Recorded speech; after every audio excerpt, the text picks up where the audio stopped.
Oh, the chili battles have begun. Love it.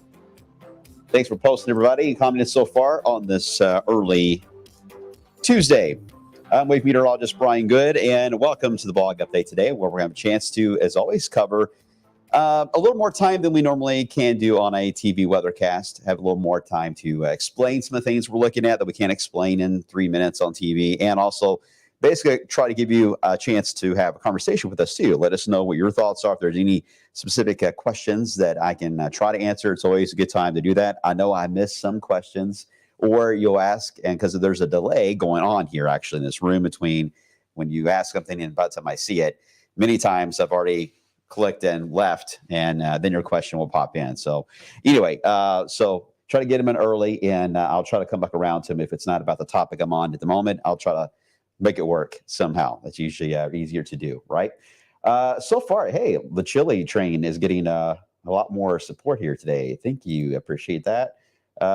Good morning. Morgan's like, totally chilly. Yes.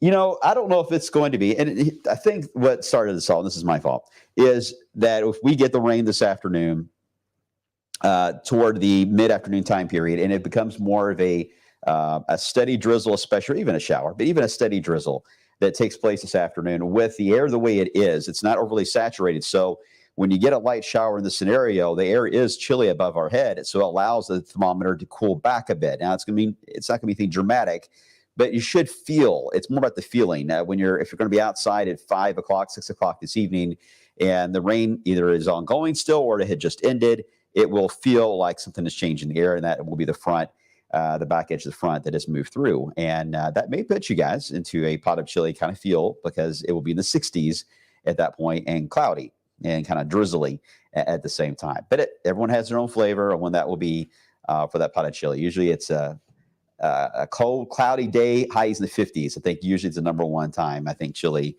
gets the most attention. But hey, if you do it, it plays out this way and you get some chili, send us pictures of it tomorrow.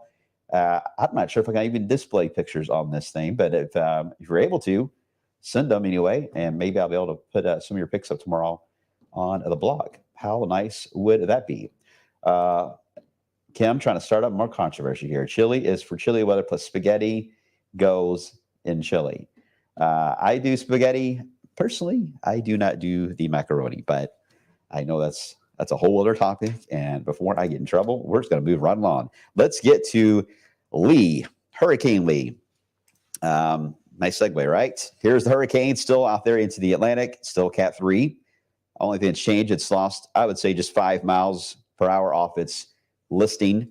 Otherwise, it's doing pretty well. It's still at a Cat 3 and turning away. It has slowed down dramatically. That is a big piece of this whole idea, is it's going to slow down and then allow for it to make a little more of an influence on that turn and head northbound, which is going to start happening here in the next few days, brushing by Bermuda. We have several live camera feeds in Bermuda, by the way, so you'll be seeing those in our newscast. I may be able to show it tomorrow or Thursday. May be able to show them on the blog here live. So I'll let you know. Right now, there's not much to show, but I'll let you know. But it still looks like it's a Nantucket.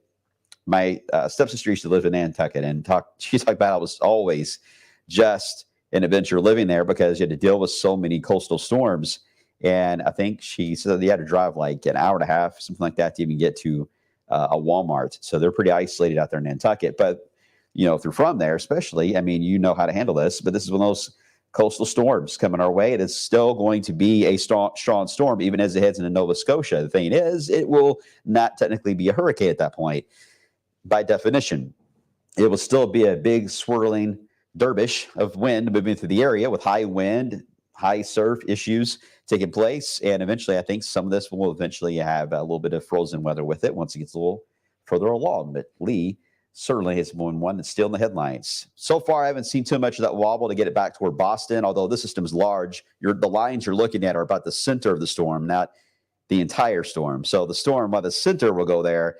Even if it goes like shown here, east of Maine, it's such a large system. The western bands of rain and the western spin of it is going to be brushing along New York and Boston into Maine. You will feel the effects of it somehow. You never want to be on the eastern side of a hurricane, northeast especially, but any side on the east is never where you want to be. And most of the areas that are interacting with land with Lee will be on the west, at least northwest. All right, let's get back to home. Cloudy skies on track for the overcast. As I mentioned, this will be a high overcast. What does that mean? Well, it basically means the basis of the clouds are relatively high up. We don't have the low-hanging clouds toward the city like we do on a rainy day sometimes. You barely even see the city. These are higher up, and that tells me that the air is drier below where the rain's trying to come out of the cloud to the ground level where you and I are standing at the moment.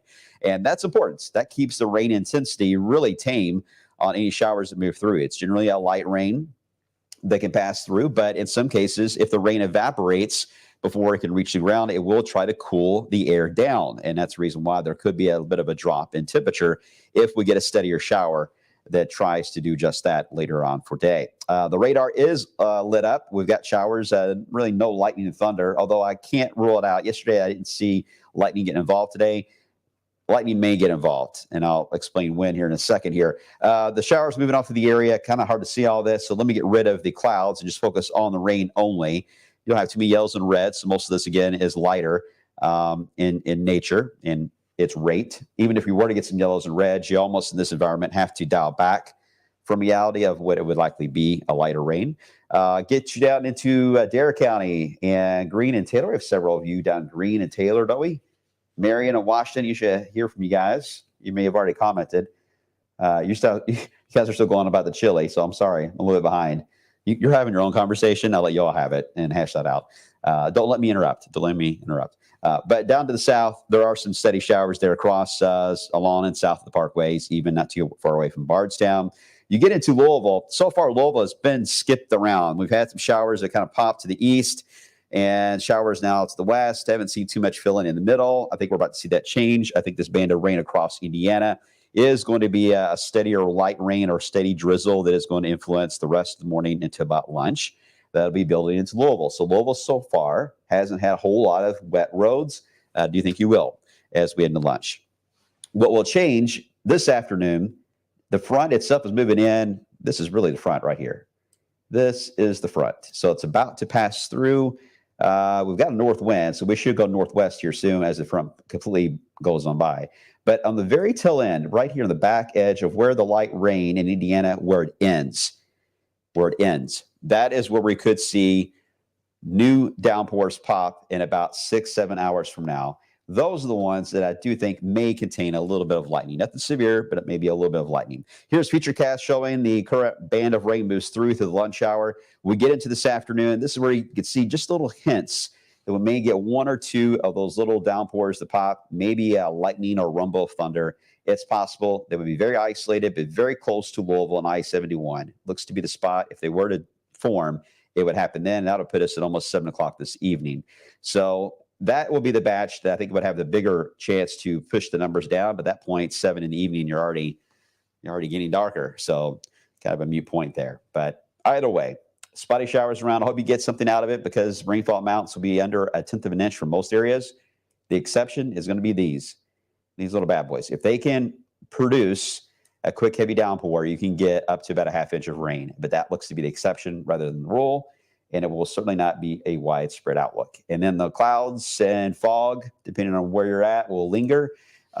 If you get rain on the ground and your sky tries to clear by Wednesday morning, you will have to deal with fog in the morning hours. So be aware of that. And then we're back in beautiful weather for the rest of the week. Longer term here, same scenario in the Euro. You see the hurricane going up the eastern seaboard up through Maine. We have another front that moves in this weekend. This was a little weird in the sense that the core of the low was up here in the Great Lakes. It will try to swing through a piece of energy right into Ohio Valley. And as long as that happens, it would be just a quick shot of area of showers, I would say Sunday into Monday. And I don't think it's enough right now to get too worried for going to Bourbon and beyond, but just be mindful. That's why we got to keep the chance of rain in the forecast. But the issue with this low, there's actually two. One is that this low actually be trying to cut itself off from the main flow. It may get stuck in the Great Lakes. Right now, it looks like it'll get stuck away from us. It'll just help keep us cool for a while, but it wouldn't really give us any more on the rainfall side. Another piece of it will break off and head into the tropical Atlantic zone, which is where you got the Gulf Stream off the Carolina coast. And there will be almost an instant reaction in that area, and a tropical wave, maybe even a depression, could form off the Carolina coast next week. Don't know if it'll get to a point of getting organized and becoming an actual storm. But it's important to note, if something were to form off the Carolina coast, it would mess up what I think will be Nigel that'll be coming in from the northwest. Nigel will be disrupted and have no choice but to curve out to sea and leave us alone. So our little feature, if it forms off the Carolina coast next week, may be the saving grace for the eastern seaboard of helping to push another hurricane away from us. Otherwise, if this feature wasn't here, I would be much more worried right now. Things could change, but that's the way it's looking right now on paper.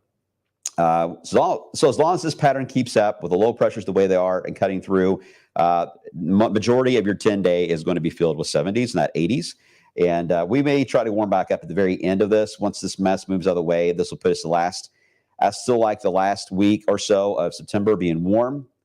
And I still am seeing support for temperatures to drop in October. That first 10 days of October keeps showing up. And I think it may even include at least patchy frost in that first 10 days of October, at least patchy frost. That is showing up over and over. And right now, I'm not seeing a lot of support to back away from it. So I'm going to keep going with October, beginning of October, featuring a cool shot of air. Until then, these are just fall teasers. And at times, 80s will try to come back into play. So there you go. Hope that explains everything. Oh, no. Sorry to hear you're sick. And the cold front coming through. Yeah. Well, at least hopefully that rainy weather will keep you just staying in bed. I totally understand. I've been sick myself for a while, almost 2 weeks, and I've been battling stuff with allergies and sinus infections. So I told everyone's getting sick, it seems like. So please just take care of each other and rest up, drink a lot of that orange juice, and watch your favorite movies. I think I've watched more documentaries in the past 2 weeks than I'm going to scream. But at the same time, I kind of love that stuff. All right. I think, would you say that, Carolyn? I think the furnace for a couple of days, the second week of October. There you go. The furnace forecast. Carolyn, I like that. We should start doing the furnace forecast. All right, guys. I appreciate everything. Keep an eye on those rain totals as they move through this afternoon and those spotty showers. And again, if you do end up cooking some chili, send me some pictures. You can do it on the Wave Weather app. There's a good photo of the day section where you can submit your photo of your chili. You can do that, or video of it. That'd be nice. Or you can try to post it here tomorrow, and then maybe you'll see him here on the block. All right, guys, got to run for now. As always, I appreciate your time. I will see you guys coming up here on the flip side. Take care.